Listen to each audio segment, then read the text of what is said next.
From your perspective, what do you think this new generation, the younger generation, is hoping to see and hoping to change in the future? And would love to get all three perspectives, and then we'll open up to Q&A from the audience. Ambassador, can we start with you, please? I see an Africa that is very vibrant, with its youth who are ready to engage and who are beginning to understand. When you start looking and following social media, the African youth are beginning to understand the real issues, not superficially. They understand where the real issues are. Now they know clearly that singularly, France is the biggest risk to peace and security and economic development in Africa. Let me put things in perspective for you. If you look at all the countries in the world that are having instability issues, the conflict areas, majority are in Africa. 40% of them are in Africa. 19 countries to be exact. And then when you zoom into Africa and say, of the 19 countries, who are they? 17 of them are former French colonies. So all the conflict zones in Africa are happening in the former French colonies.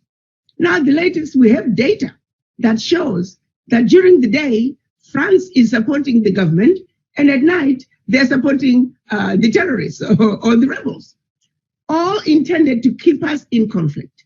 As long as we're in conflict, they're getting away with what they want. And so our African youth are beginning to understand that. So there have been demonstrations in French embassies. Messages are going to say, France, your stronghold on Africa, you cannot, it's not sustainable anymore. So the youth are engaging in the proper conversations, and they're taking their fights to the right front. We need to support them, because before they weren't quite understanding what was happening. They were fighting the war, but at the wrong front. Yes, we have leadership issues, but I have to look at it and say, we look at it from a global point of view. Just removing a leader alone without addressing the environment, you can't accomplish anything. So yes, we need to deal with leadership issues, but we also deal with the other peripheral issues, which are really in reality the root cause of why Africa is where Africa is today. But in spite of all that, you are seeing so many innovations coming out of Africa. You have young youth who are, with one young youth in Nigeria, I think he invented a helicopter, and he's looking at having Uber, a helicopter Uber. I don't know when that's going to be implemented, but it was just so creative, trying to deal with the congestion traffic issues in Lagos. We have young youth, they are developing mobile apps, they are involved in artificial intelligence. By 2030, over 50% of Africa is going to be online. Like Bruce said, in 2019, 6 of the fastest growing economies were in Africa. I see an Africa that is vibrant. There's so much, of course, Africans have invented electric cars. It's a fascinating time to think that these young people can be so inventive with very little. Yes. Can you imagine if they had everything they needed to really bring out the best that they can? Yes. So yes, we have an amazing continent, and in spite of the limitations, the African youth are really charging the way forward.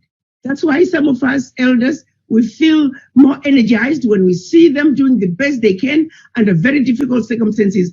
We have got to step back and say, you know what, babe, I got your back. I got your back.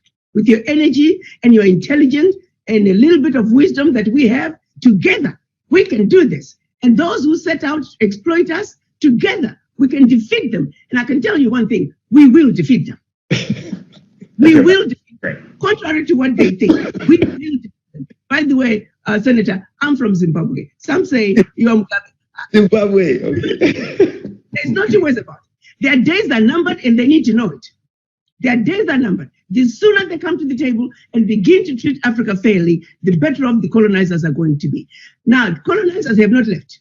We have only ignored the colonizers. Like one ambassador told me one time, he said, Ambassador, here's how he looks at the Chinese and the colonizers. He said, growing up in our village, there are animals that always live around the village. So he said, the Chinese are like the hyena. The hyena will come in, will eat some of the crops, But the hyena will always leave some of the crops because the hyena knows there are other people who gotta eat too. Those are the Chinese. They'll bring 50 billion, they take out 30 billion. The colonizers, on the other hand, they storm into the village, they're like a lion. They eat everything, they take what they can. What they cannot, they destroy. That's the difference. But the bottom line is, we got two thieves in our village. We have an old thief and a new thief.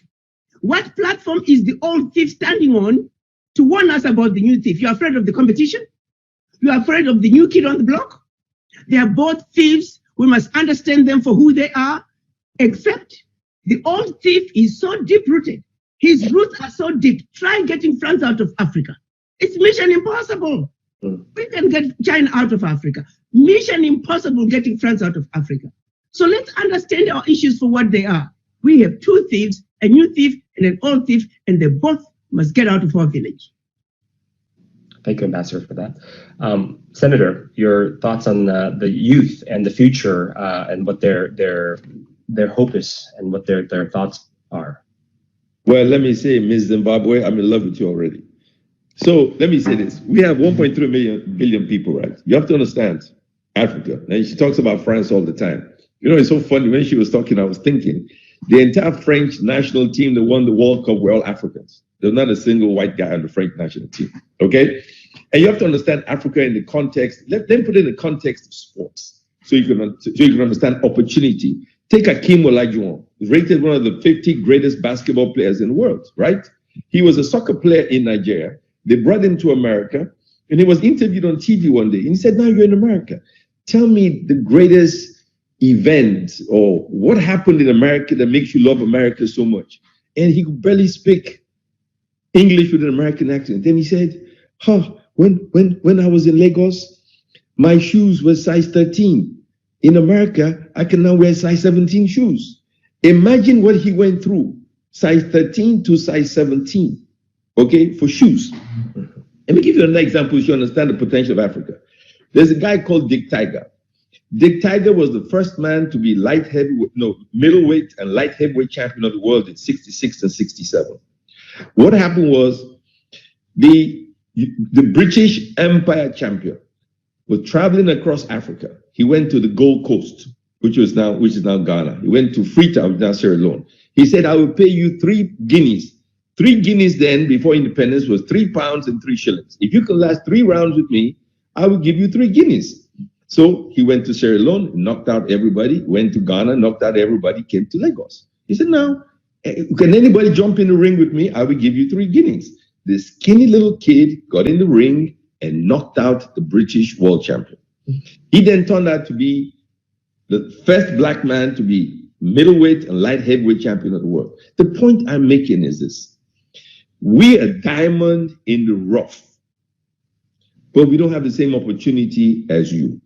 If Nigeria had 10% of the opportunity as a British or a Chinese or an American, we would win every single gold medal, without a doubt. There's no doubt about it. So sometimes I begin to wonder, do the rest of the world want to leave us in abject poverty, or do they want to give us a helping hand? Now, listening to the ambassador, it makes sense for them not to give us a helping hand. So if an African does well, he goes to Europe, he becomes German or French or British. If he comes to America, he becomes an American. So you call it brain drain for us and brain gain for you. Yeah. So yes, you take the most brilliant Africans and you turn them into your citizens, and you brainwash them. They become your citizens, then they don't go back home, and that's what needs to stop. Now the question is, listen to the ambassador: is the American going to stop it? Is the British government going to stop it? Is the German government going to stop it? Or are we going to stop it? But how can we stop it if they don't have the opportunity? They have a right to become. Look, 70% of all black doctors in America are Nigerians. We have Nigerians all over the world doing very well. The opportunities are greater in your country, but not as great in Africa. I was in Zimbabwe in '86 with Jesse Jackson.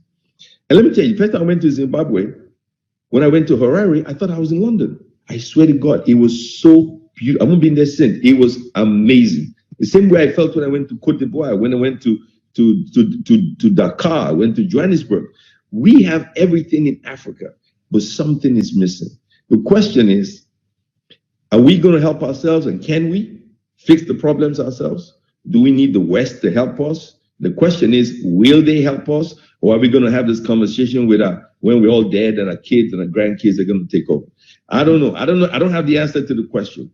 I guess we can all ask the questions. I don't have the answer. Do we fight? But one thing I do know, Africa population is growing very fast. We need to slow it down. We're growing too fast. We're growing too fast. There are not enough resources to feed the kids we're producing. I think 1.3 billion people in Africa, we're growing too fast. Now, you may disagree with the China policy of 1 child per family, but I don't think the numbers is what makes you a great economy. Israel don't have the numbers, but they're great. When I was university in America, my professor said to me, he said, are the Jews the chosen people? And we had a debate in the classroom, Iowa State University. Some people said yes, some people said no. Then the professor said, well, the average Jewish family has 1.7 kids, and the minimum education for a Jewish family is a master's degree. So they have greater education, more resources towards the kids, and they become more successful. Now, we having 10 kids per family, 20 kids per family, I don't know if that's a good idea, but whether you're a Muslim or a Christian, religion then takes over. Poor people are usually very, very religious. Rich people don't go to church and don't go to the mosque. But poor people do that. I want what's best for Africa. I will do whatever it takes to help my country and to help other African countries. It's tough for all of us, but I'm only hoping that the multinational corporations, Western governments, the Chinese government, those countries exploiting Africa today will say, hey, they've had enough, they've made enough money, let them give us a helping hand.